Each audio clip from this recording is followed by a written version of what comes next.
به برنامه اخباری آزادی خوش آمدید. درود بیننده عزیز. امروز 16 سپتامبر است.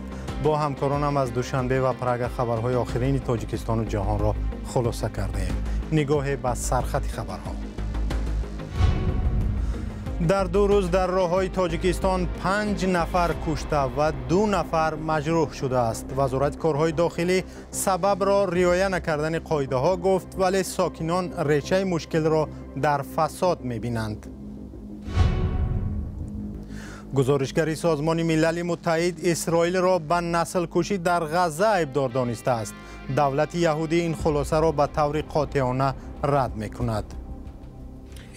اسرائیل اظهارات تهمت‌آمیز کمیسیون تفتیشاتی را قاطعانه رد می‌کند. آن یک اندیشه بدخواهانه نسل کشی را پهن می‌کند. ساکنان منطقه‌های نزد مرزی میگویند پس از باز شدن مرز تاجیکستان و قرقیزستان می‌خواهند تجارت ضرر دیده‌شان را دوباره رشد دهند. همین روغن تاجیکستان هست. همین پسته همین را می‌فروشند، انگور می‌فروشند، روغن تاجیکستان. تنها در 2 روز هفته گذشته در راههای تاجیکستان 5 نفر کشته و 2 نفر سخت مجروح شدند. وزارت کارهای داخلی تاجیکستان خبر داده است که روز 13 و 14 سپتامبر 4 صدمه مرگبار در راههای کشور ثبت کرده است. 3 تن هلاک شدگان کودکی 6 ساله، نورسی 16 ساله و جوانی 30 ساله بودند.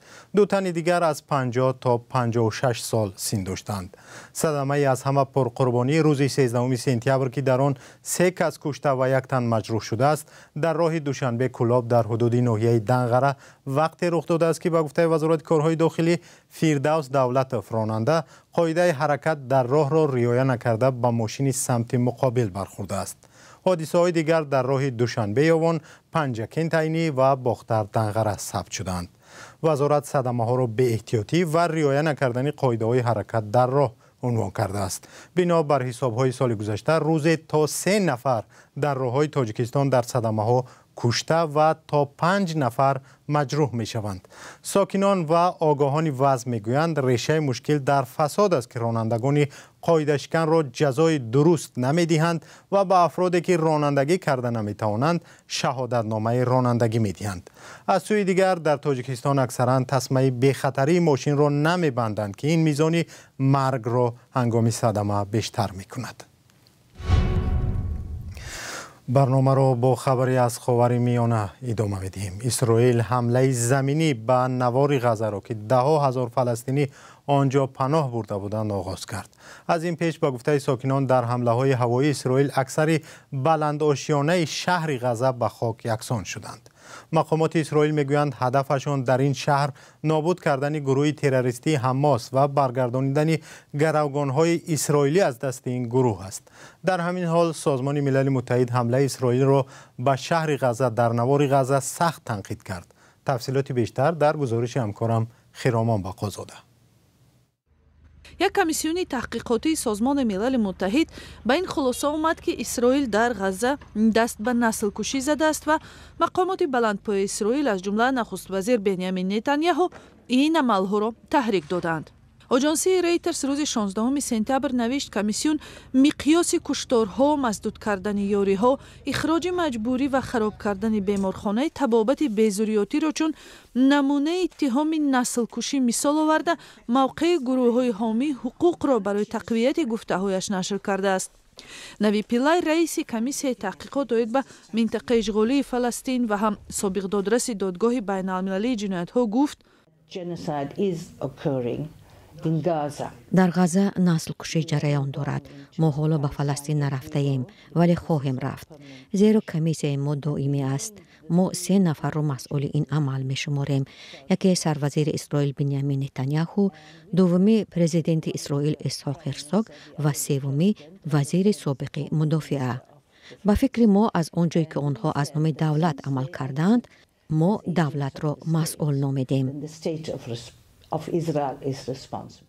سفیر اسرائیل در دفتر سازمان ملل متحد در ژنو دانیل میرون گزارش را جنجال برانگیز و ساخته‌کاری شده نامیده گفت که مؤلفان آن افراد مورد اعتماد حماس می باشند. حماس را ایالات متحده آمریکا و اتحاد اروپا سازمان تروریستی می نامند. میرون به خبرنگاران گفت اسرائیل اظهارات تهمت‌آمیز کمیسیون تفتیشاتی را قاطعانه رد می‌کند. آن یک اندیشه بدخواهانه نسل کشی را پهن می‌کند. این گزارش با رسالت کمیسیون در اختلاف است که بار دیگر به تحلیل‌های غرضناک آن تاکید می‌کند. تحلیل از 72 صحیفه عبارت است و تا حال از سخت‌ترین انتقادها در سطح سازمان ملل متحد دانسته می شود، ولی این کمیسیون مقام مستقل را دارد و نمی تواند به طور رسمی سازمان ملل متحد را معرفی کند. خود سازمان ملل تا حال از اصطلاح نسل کشی استفاده نکرده است و به همین خاطر هم تحت فشار افزاینده قرار دارد.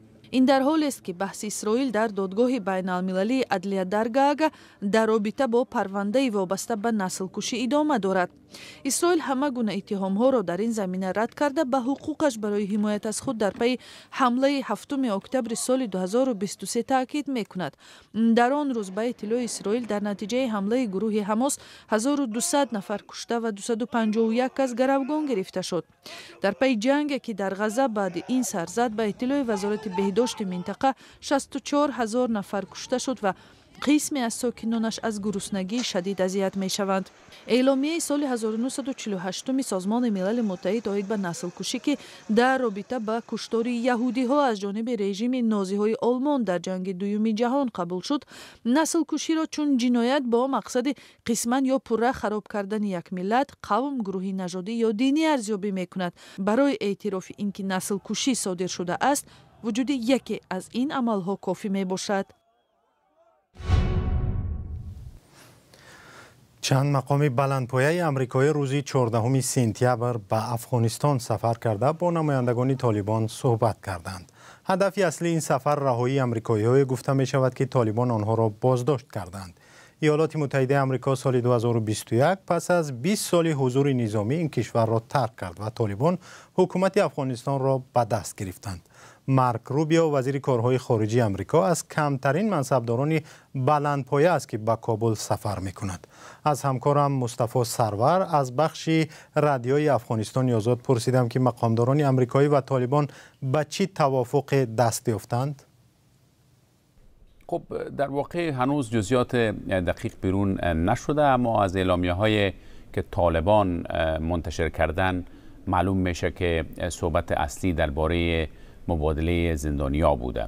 در کنارش مسائل مثل روابط دو جانبه، مسائل کنسولی برای شهروندان و حتی فرصت‌های سرمایه‌گذاری در افغانستان هم مطرح شده، عمدتاً از سوی طالبان. اما کاخ سفید تا حال هیچ چیزی را تایید نکرده و اعلامیه یا بیانیه هم صادر نکرده. چند ماه قبل هم هیئت آمریکایی به کابل سفر کرده بود که در جریانش جورج گلیزمن، یک انجینیر هوانوردی آمریکایی، از قید طالبان آزاد شد. او سومین آمریکایی است که از ماه جنوری امسال از اسارت طالبان آزاد شده. امریکا هیچ رابطه دیپلماتی با حکومت طالبان ندارد. از همکارم مصطفی سرور پرسیدم که سفر مقامداران بلندپایه به این کشور چی معنی دارد؟ این سفر را نمیشه نشانه رابطه دیپلماتیک رسمی دانست. امریکا هنوز طالبان را به عنوان حکومت افغانستان به رسمیت نمیشناسه، اما در عمل برای حل بعض موضوعات فوری مثل رهایی گروگان‌ها، امنیت شهروندان آمریکایی و حتی گاه مسائل اقتصادی میخواد مستقیم با طالبان گفتگو کنه. یعنی یک نوع تماس فنی و موقتی است، بیشتر برای مدیریت بحران‌ها و موضوعات مشخص، نه برای شناسایی سیاسی. سپاس از همکارم مصطفی سرور از بخش رادیوی افغانستانی آزاد.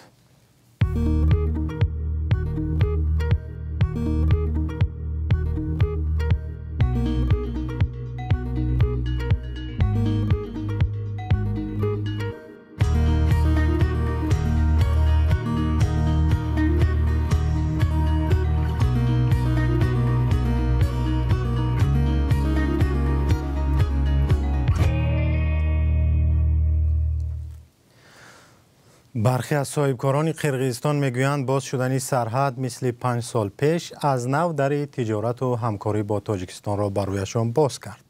سالهای بسته بودن مرز آنها مشتریان و درآمد خود را از دست دادند و حالا تلاش میکنند رونق پیشینه بازار بین مرزی را احیا کنند. مقامات رسمی تاجیکستان هم میگویند آمار داد و گرفت در همین چند ماه اخیر نظررس شده است. فرزان محمدی به قرقیزستان سفر کرد و این موضوع را گزارش کرده است.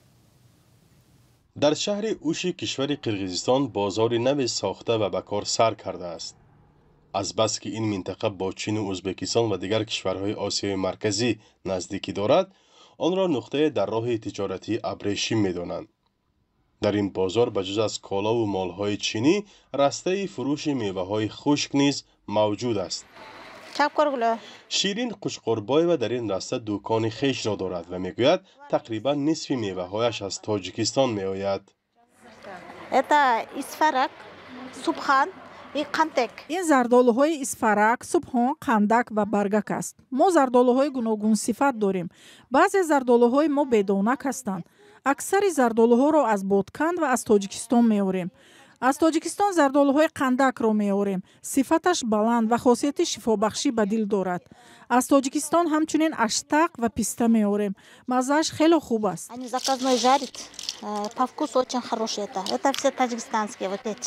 دیگر باره باز شدن مرز تاجیکستان و قرقیزستان بازارش را گرم کرده است. سال گذشته چنین میوه‌های خشک را نداشتیم. از ما خریداران بسیار درخواست میکردند. امسال آوردیم. بعضی مویز و شوردانک هم از تاجیکستان است. حجمش کلانی با صفت است. نرخش نظر به میوه‌های ازبکستان گرانتر است، ولی صفتاً بهتر میباشد. سوداگران و تاجران قرقیزستان میگویند محصولات تاجیکستان تا گوشه‌های دوردست کشور نیز دسترس و فروخته میشوند. عبدالله یتیموف در یک دهه دورتر از مرکز ولایت اوش 8 سال باز به سوداگری مشغول است. دکان او در جای قرار دارد که مردمان تاجیک و قرقیز در آنجا زندگی میکنند. او میگوید محصولات تاجیکستانی در بین دیگر انواع روزگار جایگاهی مخصوصی خود را دارد. این انگور، همال انگور وردم. انگور تاجیکستان است. این روغن تاجیکستان اینا. همه روغن تاجیکستان اینا. به قول تاجران اینجا اساساً از تاجیکستان به این کشور محصولات کشاورزی میآورند و آن بازارگیر است. از این سبب تاجیکان مقیم قرقیزستان که به دهقانی مشغول هستند عزم دارند بعضی از میوه و سبزیجات تاجیکستان را در اینجا پرورش کنند. میریم ایام تاجیکستان ای اسفره میریم زردالی را نوشا میاریم. همون کوکی میشیدگیشو شیرینش است. نوشه بالای هم گفته بود. نه خندک هست داخل چی میره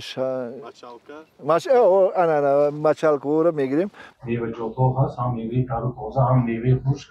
مقامات تاجیکستان هم افزایش گردش سودا بین دو کشور را برای همین سال نظررس میدانند، چون که نظر به سالهای قبلی یک باره چند مراتب بالا رفته است. در 6 ماه سال جاری و مبلغی نزدیک 7 میلیون دلار بین جمهوری قرقیزستان سودا به عمل آمده است که از آن 2 میلیون 212 هزار میلیون دلار این صادرات شده است از طرف تاجیکستان و مبلغ واردات 4 میلیون 776 هزار دلار رو تشکیل داده است که این نسبت به سال گذشته متناسباً 4.8 برابر و 57.5 برابر رو تشکیل کرده است. تا سال 2020 حجم داد و گرفت تاجیکستان و قرقیزستان سالانه نه کمتر از 40 تا 60 میلیون دلار بود. کاهش یکباره تجارت بین دو کشور بعد مناقشه های سالهای 2021-2022 در مرز صورت گرفت که صدها نفر را از دو طرف کشته و زخمی بر جای گذاشت. فرزان محمدی، رادیو آزادی از جمهوری قرقیزستان. با همین برنامه اخباری آزادی به پایان رسید. با رادیو آزادی بمانید. خدا نگهدار.